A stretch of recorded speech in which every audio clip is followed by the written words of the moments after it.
that they did answer. They finally answered after about 8 months. I put some of these questions to them about 8 months ago. They took a very long time to answer. And I actually asked whether or not the PCR test could distinguish between an active and inactive virus. And they came back to me and they said that the PCR test cannot distinguish or differentiate, use their words, between a live and a dead virus. Now, to think that we've gone ahead and locked down an entire country, spent hundreds of billions of dollars using a test that couldn't distinguish between a live and active or a dead virus is quite breathtaking, to say the least. And yet again, it's indicative of how we don't apply quality assurance in this country. I was asked very early on by pathologists as to why we weren't doing proper blood testing.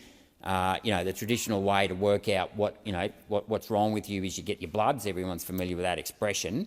And yet somehow we managed to get away with using a test that was actually unreliable. And there needs to be further questions put to the TGA, and this needs to go further in front, further forward. Going forward, we cannot rely on tests that don't distinguish between a live and active virus.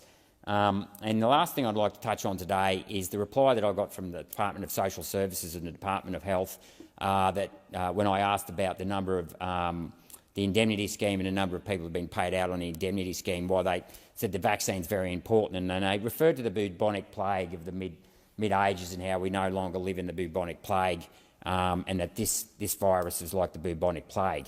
And that's actually not true. That's actually very misleading. The bubonic plague was actually a bacteria that was spread by fleas that bit into your blood.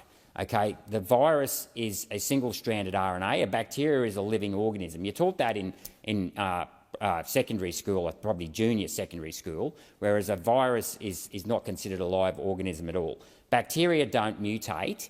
DNA viruses don't mutate because they're double-stranded and they're hooked together, but RNA viruses do. And it's extremely misleading by the Department of Health to be comparing this pandemic with the pandemic that occurred in the Middle Ages and many other pandemics, mind you, because it is a different type of pathogen. Now, it concerns me that the Department of Health doesn't understand its pathogens. I mean, this is Biology 101. Bacteria is different to double-stranded DNA, is different to RNA. And a number of bacteria viruses that we get vaccinated for are whooping cough, bubonic plague, tetanus, meningitis, tuberculosis, cholera, typhoid, diphtheria. The DNA viruses are smallpox and chickenpox, and your measles, mumps and rubella is single-stranded RNA. I hope and believe that judgment will never be passed on a person solely on the basis of genetic information. It makes me sick what I do for this shit.